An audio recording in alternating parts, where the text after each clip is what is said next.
My name is Jennifer Moore, and at 34, I finally achieved my dream of homeownership. After 7 years of sacrifice and saving, I stood in my empty living room watching the clock tick past the time my family promised to arrive for my housewarming party. My work friends exchanged uncomfortable glances, checking their watches as hours passed with no sign of my parents, sister, or brother. The cake sat untouched, champagne warm. I had given up vacations, relationships, and countless small joys for this moment, only to realize my own family chose not to celebrate with me. If you're watching this, drop a comment letting me know where you're from and hit that subscribe button to join me on this journey of heartbreak and healing.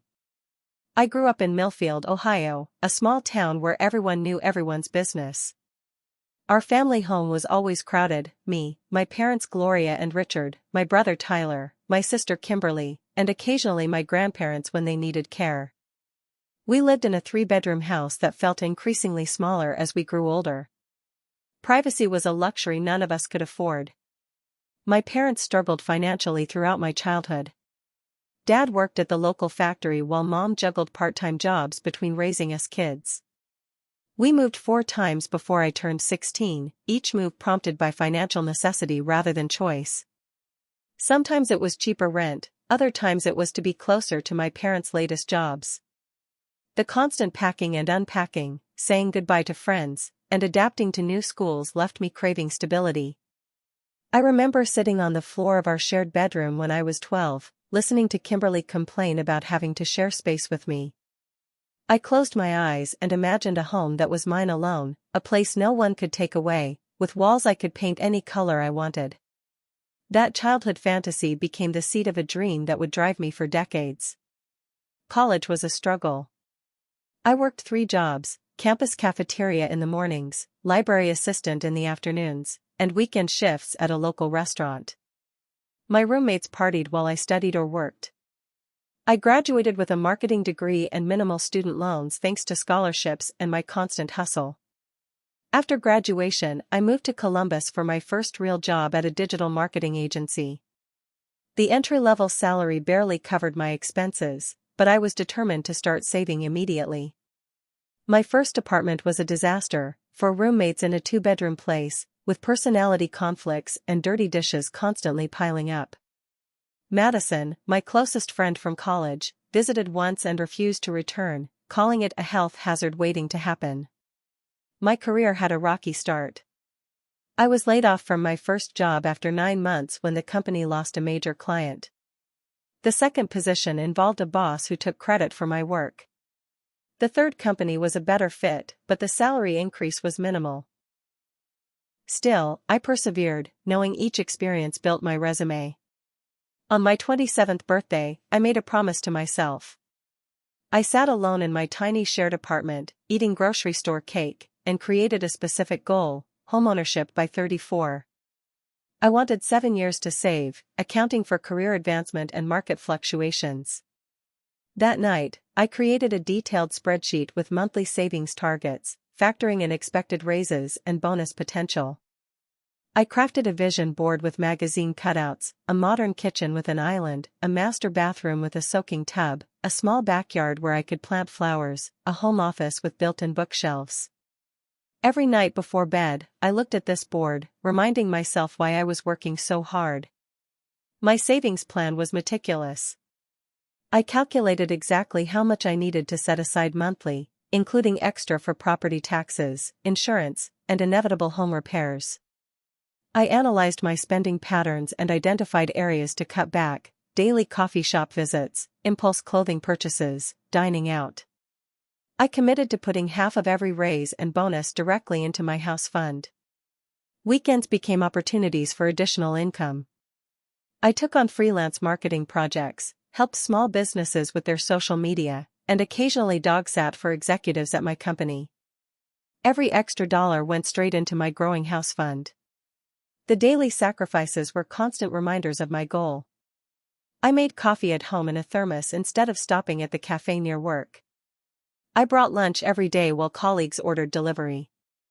I cut my own hair for 3 years straight. I used the free gym in my apartment complex instead of joining the nicer fitness center where my coworkers went. I took public transportation despite the longer commute time to avoid car payments. Each year, I celebrated meeting my savings milestone with one small indulgence, a nice dinner out, a new book, or a massage. These tiny rewards helped me stay motivated through the seemingly endless saving process. I tracked my progress with a special chart on my wall, coloring in the thermometer as my savings grew, watching it inch closer to the amount needed for a down payment in the Columbus housing market. The 7 years of disciplined saving tested every ounce of my willpower. Each month began with transferring money to my house fund before paying any other bills. I lived as though I made significantly less than my actual salary, maintaining a lifestyle more suited to an entry-level position even as I climbed the corporate ladder. Family vacations became a consistent point of contention. Every summer, my parents organized a week at Lake Erie, a tradition dating back to my childhood. Year after year, I declined, explaining that I couldn't afford both the time off work and the expense if I wanted to reach my goal. My mother's disappointment was palpable over the phone, her sighs growing longer with each passing year. "Family should come first, Jennifer," became her mantra. "These moments won't come back." The hardest rejection was declining my cousin Madison's destination wedding in Cancun. She had been my roommate freshman year of college, and we'd remained close despite the distance. The total cost, flights, hotel, time off work, gifts, would have set my savings back by months. "I can't believe you're choosing a hypothetical house over my actual wedding," Madison said during our last conversation before the event. "It's not like you're never going to be able to buy a house if you take one trip." My brother Tyler's resentment grew steadily with each family event I missed. He called after I skipped our grandmother's 80th birthday celebration, another weekend I spent working a freelance project. "You know she might not have many birthdays left, right?" His voice was cold. "But sure, save that money for your precious house that none of us will probably be invited to anyway." My parents became increasingly vocal about their concerns. During our monthly phone calls, my mother Gloria would ask leading questions about my social life, hinting that my priorities were misplaced. "Are you dating anyone, sweetheart?" she would ask, though she knew the answer. My father Richard was more direct. "All work and no play makes for a dull life, Jen. You're missing out on the best years of your life staring at spreadsheets." Meanwhile, my sister Kimberly took the opposite approach to life. She married young, had 2 children, and regularly posted about family vacations and home renovations financed by credit cards. During holiday gatherings, she'd showcase new jewelry or clothing while I wore the same sweater from 3 seasons ago. "You only live once, sis," she'd say, showing off her latest purchase. "What's the point of working so hard if you never enjoy it?" Relationships suffered most during these years. Nathan, my boyfriend of 2 years, ultimately ended things after one too many canceled dates and vacations. "I feel like I'm dating your savings account, not you," he said the night he left. "I want someone who's living in the present, not always sacrificing for some future that might never happen." My career advancement was the one bright spot during this period. I received 2 promotions, moving from marketing specialist to marketing manager to senior marketing manager. Each promotion meant salary increases that accelerated my savings plan. I gained a reputation for delivering results under budget, a skill directly connected to my personal financial discipline. Despite the career success, I continued living in a tiny studio apartment in a less desirable neighborhood. The space was barely 500 square feet, with a kitchenette so small I could touch both walls simultaneously. My bed doubled as my sofa, and my dining table served as my desk. Friends stopped suggesting hosting gatherings at my place after experiencing the cramped conditions. I eliminated small luxuries most people take for granted. Cable TV was an unnecessary expense. I used the public library for books and free internet instead of home service. I stretched haircuts to every 3 months. I learned basic plumbing and electrical skills to avoid calling maintenance for minor issues in my apartment. The constant overtime and side hustles eventually affected my health. I developed insomnia, grinding my teeth at night while calculating and recalculating how much I still needed to save. I caught every cold that circulated through the office as my immune system weakened from stress and inadequate rest. I gained weight from quick, cheap meals eaten at my desk. Financial setbacks threatened to derail my plans several times. My car needed a new transmission in year 3, forcing me to dip into my emergency fund. The following year, I needed unexpected dental work not fully covered by insurance. Each setback required adjustments to my plan, often meaning even stricter budgeting in the following months. The housing market fluctuated wildly during my saving years. Prices climbed steadily for the first 3 years, dipped slightly in year 4, then rose sharply in years 5 through 7. Each market report brought anxiety. Was I saving fast enough to keep up with rising prices? Would I be priced out of the neighborhoods I was targeting? Should I accelerate my timeline? Rebecca, my financial advisor, became one of the few people who understood my commitment. During our quarterly reviews, she consistently expressed admiration for my discipline while gently encouraging more balance. "Your dedication is impressive, Jennifer," she said during one session. "But remember that financial goals should enhance your life, not consume it. It's okay to occasionally invest in your present happiness too." But I remained steadfast, even as I recognized the emotional toll of constant sacrifice. My dream had become both my motivation and my prison. After 7 years of disciplined saving, my house fund finally reached its target. With nervous excitement, I contacted Stephanie Williams, a realtor recommended by a coworker who had recently purchased her first home. We met at a coffee shop where I arrived with a binder containing printouts of my must-haves, nice-to-haves, and absolute deal-breakers. "You're certainly prepared," Stephanie remarked, eyebrows raised as I walked her through my neighborhood preferences, desired square footage, and the features I'd spent years dreaming about. "But I should warn you that the market is competitive right now. We might need to adjust expectations." Our first day of viewings was a harsh reality check. The houses within my budget were nothing like my vision board pictures. One needed a complete kitchen renovation.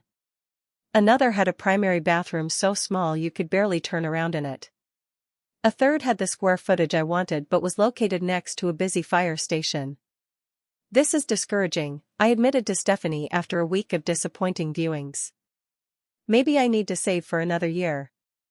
"Or we adjust our parameters," she suggested gently. "Would you consider moving a bit further from downtown? Or maybe a townhouse instead of a detached home?" I reluctantly agreed to expand my search area. My original plan had included a maximum 20-minute commute to work, but I extended that to 30 minutes, opening up several additional neighborhoods. The emotional roller coaster of house hunting proved more taxing than I had anticipated. I would fall in love with a property, submit an offer, then lose to another buyer offering cash or waiving contingencies I couldn't afford to waive. Over the course of 2 months, I submitted 10 offers, each one followed by the crushing disappointment of rejection. "This market is brutal for first-time buyers," Stephanie sympathized after my 10th rejection. "But the right house will come along. It always does." 3 days later, she called with urgency in her voice. "There's a new listing that just went up an hour ago. It's slightly above your target price range, but I think you should see it immediately. It checks almost all your boxes." I left work early to meet her at the property, a 1960s ranch-style home that had been completely renovated by the sellers. As soon as I walked through the front door, I felt a connection I hadn't experienced with any other house. The open-concept living area was flooded with natural light. The kitchen featured the island I had dreamed about. The primary bedroom had an ensuite bathroom with, yes, a soaking tub. The backyard was small but private, with established flower beds and a mature maple tree providing shade. Most surprisingly, there was a small den with built-in bookshelves that would make a perfect home office. It was as if someone had pulled the image directly from my vision board and made it real. "This is it," I whispered to Stephanie, afraid to speak too loudly lest I break the spell. "This is my house." The asking price was $15,000 above my maximum budget. After quick calculations, I realized I would need to liquidate some stocks I had been holding as an emergency backup to my house fund. The property had only been on the market for hours, but Stephanie warned me there were already multiple showings scheduled for that day. "If you want this house, we need to move quickly and come in strong," she advised. I submitted an offer that evening, pushing to the absolute maximum I could afford.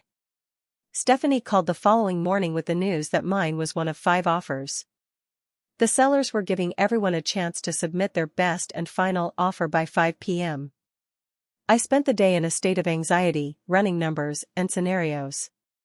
I called Rebecca, my financial advisor, who walked through what adjusting my offer would mean for my overall financial health. "It would stretch you thin for the first year," she cautioned. "Your emergency fund would be minimal. But the mortgage would still be less than 30% of your income, which is the general recommendation." I increased my offer by another $5,000, liquidating additional stocks and accepting that my first year of homeownership would be financially tight. I also included a personal letter to the sellers, explaining what the house meant to me after 7 years of saving and sacrifice. The waiting was excruciating. I couldn't sleep that night, checking my phone every few minutes for a call from Stephanie. When my phone finally rang the next morning, my heart nearly stopped. "Jennifer? They accepted your offer." The next 3 weeks were a blur of paperwork, inspections, and anxiety. The home inspection revealed minor issues, some electrical outlets that needed updating, a dripping faucet, a window that didn't seal properly, but nothing that changed my mind about the house. The mortgage approval process was nerve-wracking, with the underwriter requesting additional documentation multiple times despite my excellent credit score and substantial down payment. Finally, closing day arrived. I sat at a large conference table, signing document after document until my hand cramped. When the seller's agent finally handed me the keys, I held them so tightly the metal dug into my palm. That evening, I stood alone in my empty house, and cried. 7 years of sacrifice had led to this moment. I walked from room to room in disbelief, running my hands along the walls, opening and closing cabinet doors, standing in the backyard as the sun set. "I did it," I whispered to myself. I actually did it. The weeks following closing were a whirlwind of activity. I gave notice at my apartment, coordinated moving logistics, and spent every spare moment at the new house preparing it for my arrival. Despite the financial strain of the purchase, I was determined to make the house feel like mine immediately. Moving day itself was relatively simple given how few possessions I had accumulated during my years of frugal living. My furniture consisted of a bed, a small sofa, a dining table with 2 chairs, and a desk. They looked almost comically sparse in the more generous spaces of my new home. "You definitely need more furniture," commented my friend Alicia as we stood in the nearly empty living room. "This looks like you just moved in after a divorce." "One thing at a time," I laughed. "I've spent 7 years saving for the house. Now I get to enjoy the process of making it a home." I decided to tackle several small renovation projects myself to save money. YouTube became my instructor as I learned to patch and paint walls. I chose colors I had been dreaming about for years, a soft sage green for the living room, a peaceful blue for the bedroom, a warm yellow for the kitchen. Each color represented a different aspect of the life I wanted to create in this space. Alicia helped me paint on weekends, our conversation and laughter echoing through the empty rooms. As we worked, I shared stories about the sacrifices of the past 7 years, finally able to see them through the lens of accomplishment rather than deprivation. "I can't believe you gave up so much for so long," Alicia remarked as we took a break, sitting cross-legged on drop cloths with sandwiches and lemonade. "I don't think I could have stayed that focused." "There were definitely moments I questioned it," I admitted. "Especially when Nathan left. But being here now, it feels worth it." Furniture shopping required careful budgeting. I prioritized quality pieces for spaces where I would spend the most time, a comfortable sectional for the living room, a proper mattress and bed frame for the bedroom. I scoured secondhand shops, estate sales, and clearance sections for everything else, slowly filling the house with items that reflected my personality. As the house began taking shape, I started planning my housewarming party. This would be more than just a gathering, It would be the celebration of a 7-year journey, a moment to share my achievement with the people who mattered most. Despite the complicated relationships with my family, I never considered not inviting them. In my mind, this would be a moment of reconciliation, a chance for them to see that my sacrifices had been worthwhile. I created digital invitations with photos of the house and sent them out 2 months in advance, wanting to give everyone, especially my family, plenty of time to arrange their schedules.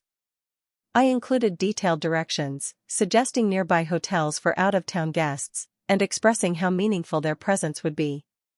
Responses from friends came quickly, with enthusiastic acceptances and offers to bring food or drinks. My coworker Marcus promised to bring his famous barbecue ribs. My neighbor David offered to bring a selection of local craft beers. Alicia volunteered to handle music and decorations. The responses from my family were notably less enthusiastic. My mother called rather than responding to the digital invitation. "We'll try to make it, sweetheart, but your father has that thing with his back, and it's quite a drive." Her voice carried the familiar tone of preemptive disappointment. "The drive is only 3 hours, Mom," I reminded her. "And the party doesn't start until 2 p.m., so you could come down that morning if you wanted." "We'll see," she hedged. "Put us down as a maybe." My brother Tyler's response came via text: "Should be able to make it unless work gets crazy. We'll confirm closer to date." My sister Kimberly cited childcare concerns. "Not sure if we can find a sitter for that whole day, and the kids would be bored to tears at an adult party." "Bring them," I offered immediately. "I have a backyard, and I'll make sure to have games and kid-friendly food." "Maybe," she replied. "We'll let you know." As the weeks passed, I followed up with each family member, providing additional information, offering to help with arrangements, even suggesting they stay with me to avoid hotel costs. Their responses remained non-committal but generally positive enough that I continued planning with the expectation of their attendance. The menu planning became a welcome distraction from my anxiety about family attendance. I chose a mix of homemade items and catered platters, splurging a bit more than my budget technically allowed because this celebration felt worth it. I created a signature cocktail named the 7-Year Dream and ordered a custom cake decorated with a small house and the words "Home Sweet Home." The week before the party, I deep-cleaned every corner of the house, arranged fresh flowers in each room, and hung photos that documented my journey: graduating college, receiving my first promotion, standing in front of the house on closing day. I wanted guests to understand what this achievement meant to me. 2 days before the party, I sent final text confirmations to everyone. Friends responded promptly with thumbs-up emojis and excited messages. Family responses were less definitive but still positive. "Planning to be there unless something comes up," my father texted. "Should be fine, just finalizing childcare," wrote Kimberly. "90% sure I can make it," replied Tyler. The night before the party, I could hardly sleep. I kept getting up to check that everything was perfect: drinks chilling, serving platters ready, decorations in place. My excitement was tinged with nervousness, particularly about my family's reactions to the house and to the life choices that had led me here. Would they finally understand? Would they be proud? Would this be the moment they acknowledged that my path, though different from theirs, had merit? I fell asleep around 3 a.m., dreams filled with reconciliation and celebration. The morning of the housewarming party dawned bright and clear, as if the weather itself was celebrating with me. I was up by 7 a.m., despite my late night, too excited to sleep any longer. I moved through final preparations with nervous energy, arranging cheese platters, checking ice supplies, adjusting decorations, and placing fresh towels in the bathroom. The caterer arrived at noon to set up the main food stations, and I supervised the arrangement while simultaneously checking my phone for any messages from family. There were none, which I chose to interpret positively. No cancellations meant they were still coming, right? My first guests, colleagues from work, arrived precisely at 2 p.m. Marcus brought his promised ribs, setting them up on the patio where the scent quickly filled the backyard. My neighbor David arrived minutes later with a selection of craft beers and a potted plant as a housewarming gift. "This place looks amazing," he commented, looking around appreciatively. "You've done so much with it already." Alicia arrived with decorative string lights that we quickly hung in the backyard, creating a festive atmosphere for the afternoon gathering. Within the first half hour, about 15 friends had arrived, filling the house with conversation and laughter. As 2:30 approached, I found myself glancing repeatedly at the door, expecting to see my family. My parents had said they would leave by 11 a.m., which should have put them here by now. I checked my phone, no messages. "I'm sure they're just running late," Alicia reassured me, noticing my distraction. "Traffic can be unpredictable on the weekend." By 3 p.m., with still no sign of any family members, I sent a group text, "Party's in full swing. Everyone's having a great time. Are you close?" My mother responded first, "Hit a bit of traffic. Be there soon." Tyler followed up, running behind schedule. "Save me some food." Kimberly didn't respond at all. Somewhat reassured, I tried to focus on the guests who had shown up. I gave tours of the house, accepting compliments and congratulations with growing pride. My coworkers seemed genuinely impressed with what I had accomplished, many of them commenting on how they wished they had my discipline to save so effectively. As 4 p.m. approached, I checked my phone again. No updates. I called my mother, but the call went straight to voicemail.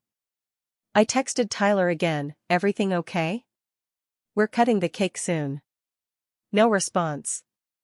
The knot in my stomach grew tighter as I tried to maintain my hostess smile. Friends were clearly having a good time, but I could see them exchanging glances when I checked the door for the 5th time in as many minutes.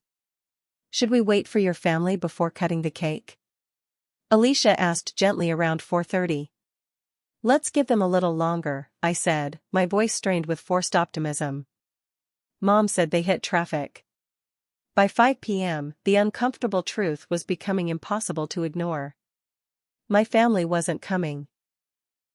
Still, I made excuses to my guests: car trouble, maybe they got lost, perhaps there was a miscommunication about the date. At 5:30, my phone finally buzzed with a text from Tyler, "Sorry sis, not going to make it after all. Garrett called in sick so I got stuck covering his shift." Next time. I stared at the message in disbelief. Tyler worked at a cell phone store. There was no urgent weekend shift that couldn't be covered by someone else. This was a deliberate choice. Moments later, a notification from Instagram popped up. Kimberly had just posted a story. With trembling fingers, I opened it to see a video of my parents, sister, her husband, and their kids all at Giovanni's, our family's favorite restaurant back home. The timestamp was current. The caption read, "Nothing beats Sunday family lunch tradition." The phone slipped from my fingers, clattering to the kitchen floor.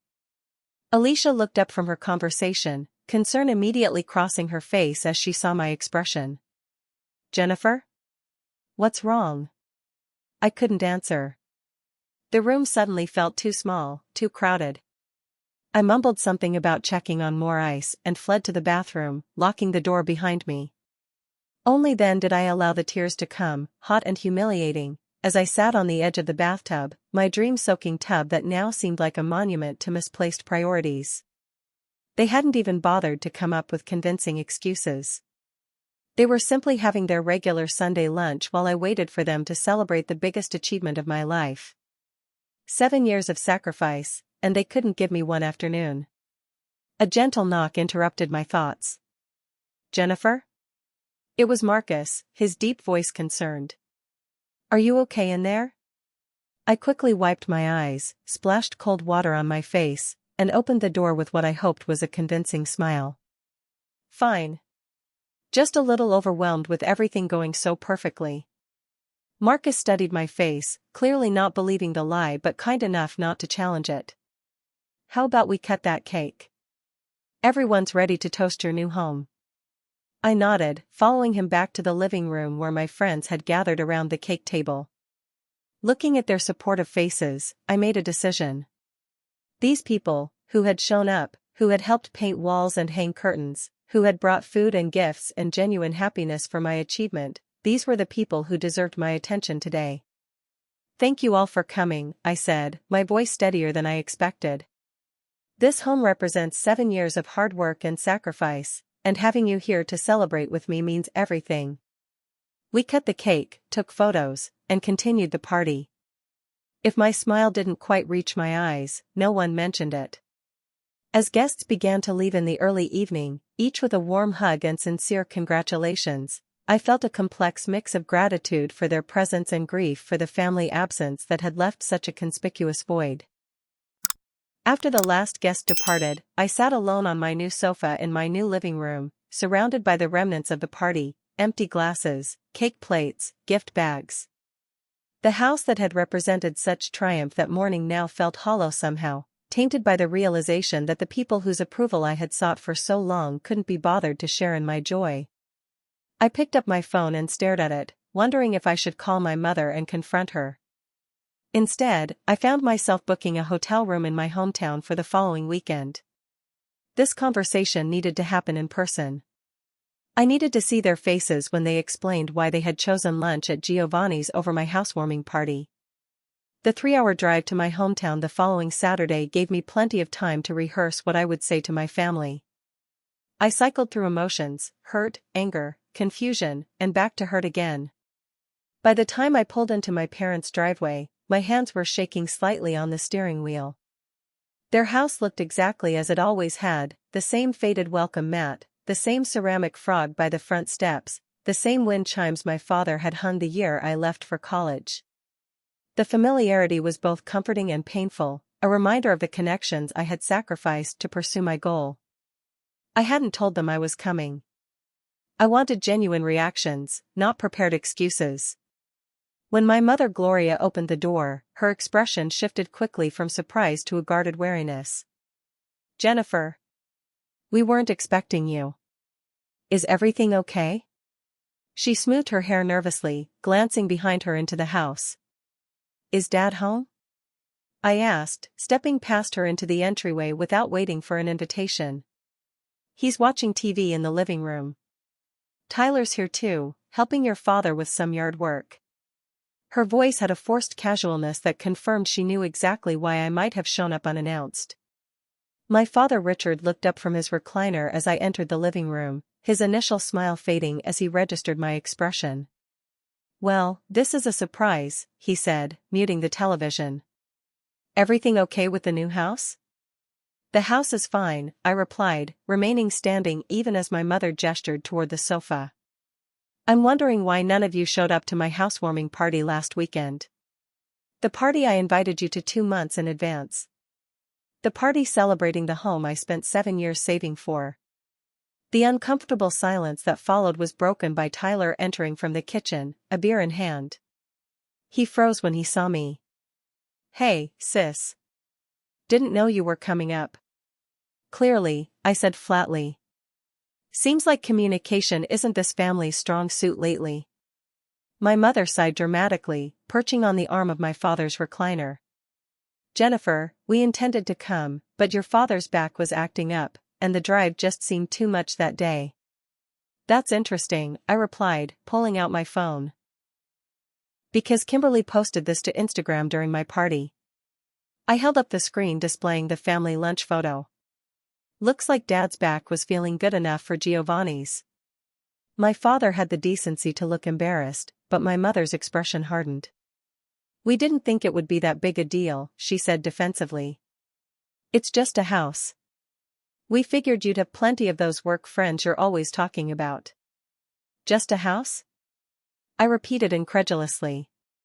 "Just a house that I sacrificed 7 years of my life for? Just a house that represents the biggest achievement of my adult life?" Tyler took a long swig of his beer before speaking. "Come on, Jen. You've been blowing off family events for years to save for that house.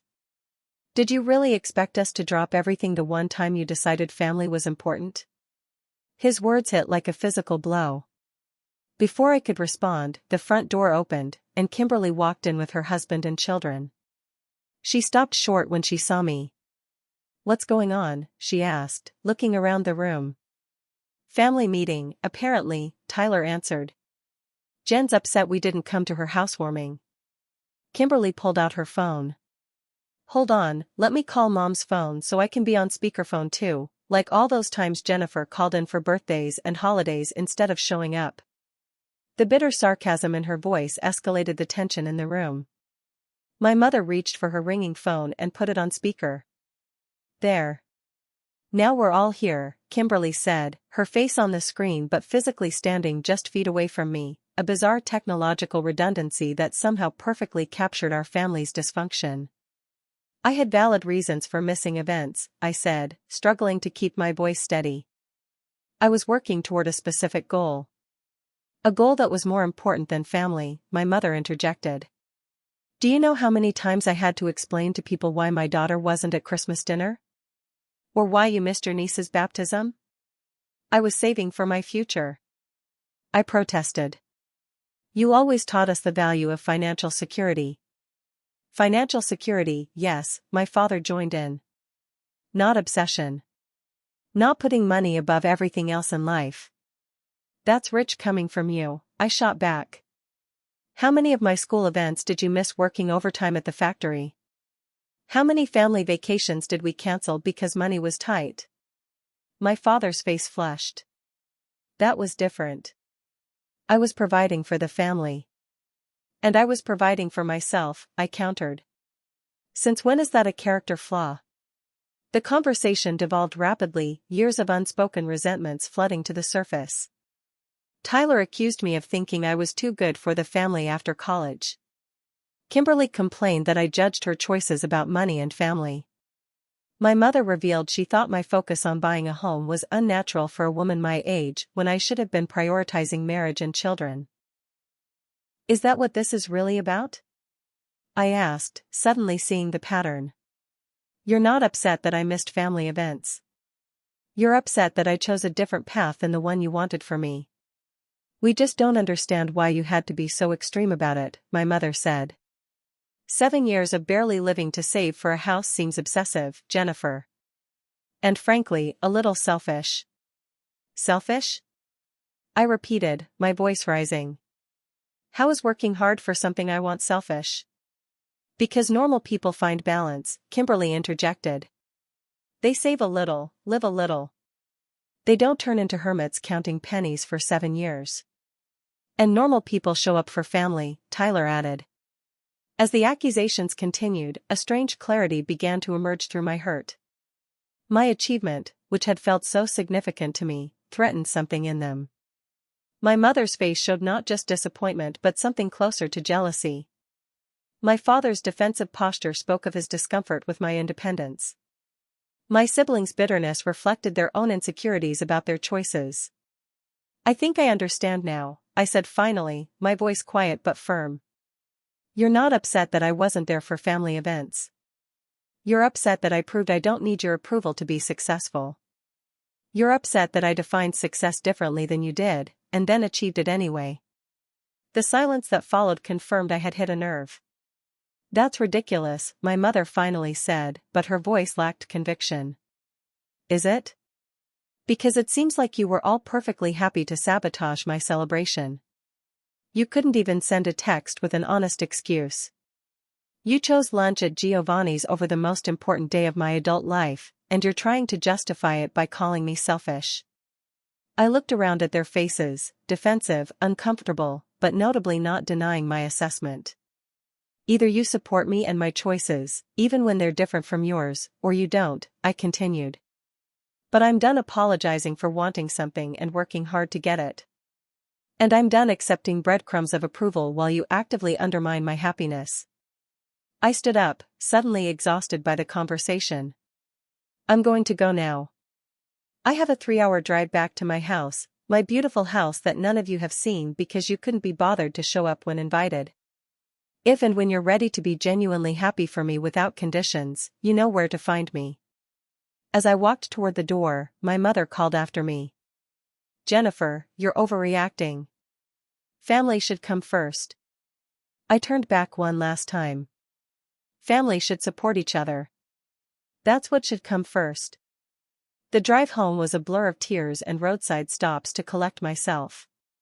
About an hour into the journey, my phone rang with an unfamiliar number. I almost didn't answer, assuming it was my mother calling from someone else's phone, but something made me hit accept. Jennifer? It's Aunt Patricia. Your mother called me, quite upset. I hadn't spoken to my father's sister in years.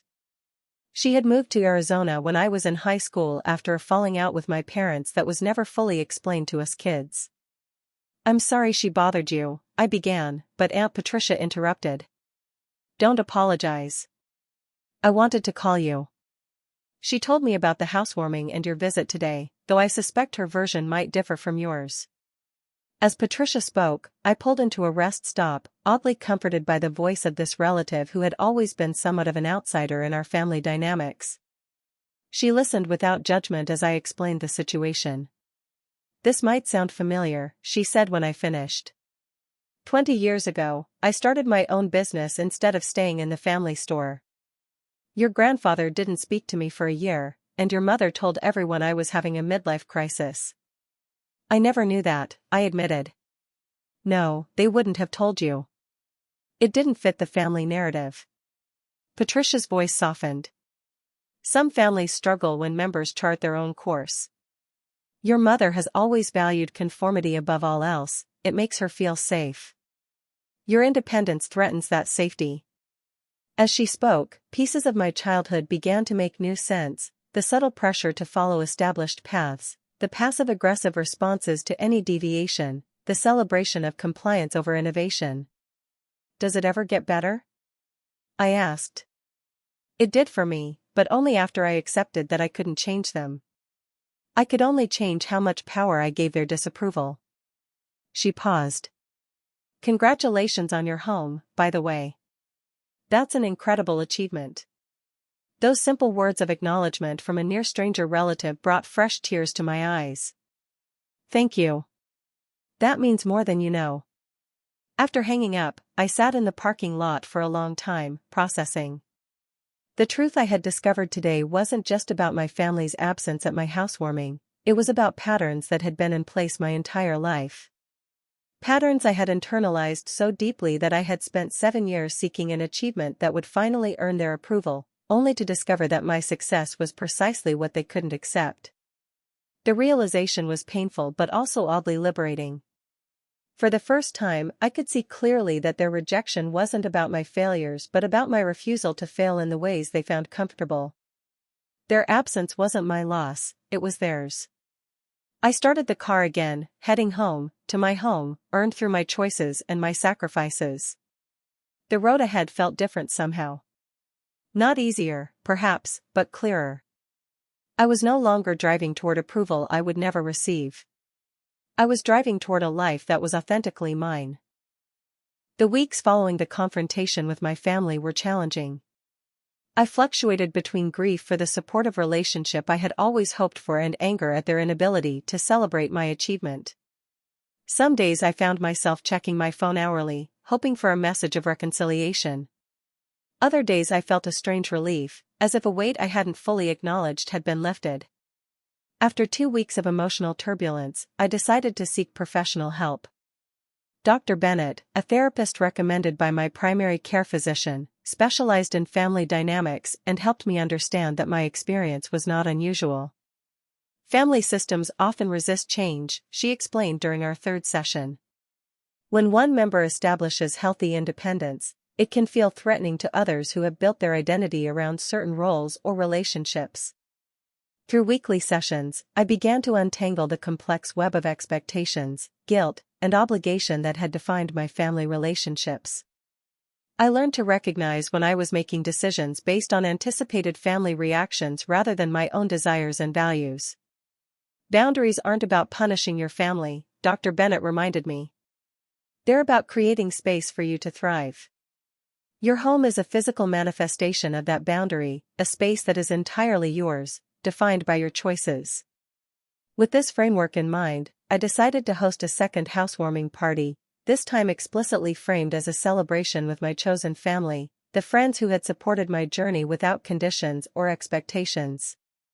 Alicia helped me plan the event, turning it into something more personal than the first attempt. Instead of catering, we cooked together in my kitchen, christening the island workspace I had dreamed about for so long. Marco and Jasmine from work arrived early to help decorate, filling the house with flowers and photos of our shared experiences over the years. My neighbors Rachel and David brought a beautiful wind chime for my backyard, along with a bottle of champagne for the toast. To new beginnings, David said as we raised our glasses. And to making this house truly your home. This gathering had a different energy, more intimate, more authentic, without the undercurrent of anxiety about family approval that had marked the first party. We shared stories and laughter well into the evening, and when everyone had gone, the house didn't feel empty. It felt peaceful. As autumn arrived, I established new traditions in my home. Rather than traveling back to my hometown for Thanksgiving as I had every previous year, I hosted a Friendsgiving dinner. 8 of us gathered around my dining table, each bringing a dish that represented something meaningful to them. "This is my grandmother's sweet potato recipe," Alicia explained as she set the dish on the table. "She taught me to make it when I was 10. These rolls are from my mom's recipe box," Marcus added. "Though I've never gotten them quite as fluffy as hers." As we shared food and stories, I realized we were creating a new kind of family, one bound by choice rather than obligation, by mutual support rather than shared DNA. The revelation was both healing and empowering. My approach to family contact evolved over time. I sent my parents photos of the house and brief updates about my life, maintaining connection without seeking approval. I called on birthdays and holidays, keeping conversations light and establishing clear boundaries when familiar patterns emerged. "I understand you're concerned, Mom," I would say when she began questioning my choices. "But I'm comfortable with my decisions." To my surprise, my brother Tyler was the first to visit, arriving unannounced one Saturday morning in early December. "Nice place," he said awkwardly, standing in my entryway with hands shoved in his jacket pockets. "Really nice, actually." I gave him the tour, watching his expression shift from skepticism to genuine admiration as he took in the details of my carefully created space. Over coffee at the kitchen island, he admitted that our parents had been pretty harsh in their assessment of my priorities. "I still think you missed out on some important family stuff," he said. "But I get it now, seeing this place. It's really something to be proud of." It wasn't a full reconciliation, but it was a start, an acknowledgement that different paths could have different but equally valid rewards. My parents' response remained mixed. My father occasionally sent text messages asking about home maintenance issues, offering advice about lawn care or questions about my water heater, his way of showing interest without directly addressing the conflict. My mother maintained that I had overreacted at our confrontation, but began including small housewarming items with her Christmas and birthday gifts, dish towels, decorative candles, picture frames, silent acknowledgments of my new home. My sister Kimberly remained the most distant, our relationship limited to brief exchanges at family events I occasionally attended.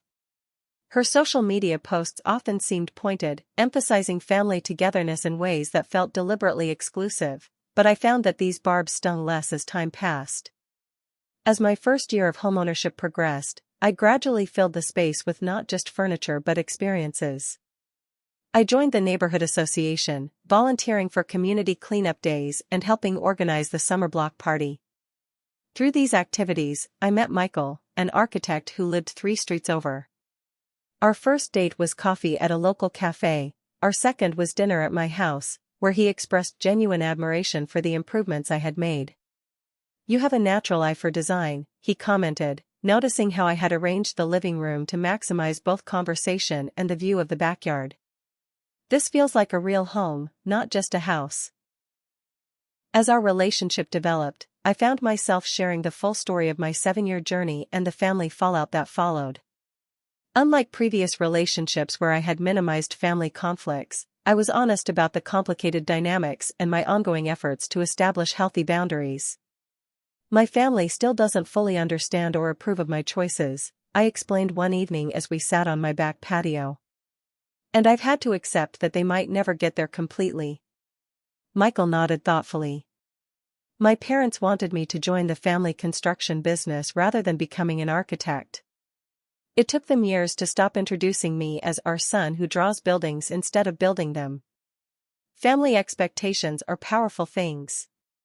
His understanding was another unexpected gift of my home and the boundaries it represented, the ability to attract relationships based on authenticity rather than performances of familial harmony. As the first anniversary of my home purchase approached, I took a day off work to reflect. I walked through each room, remembering the empty spaces from a year before and appreciating how they had transformed. The house had become a true extension of myself, comfortable, welcoming, organized but not rigid, beautiful without being pretentious. More significantly, I had transformed as well.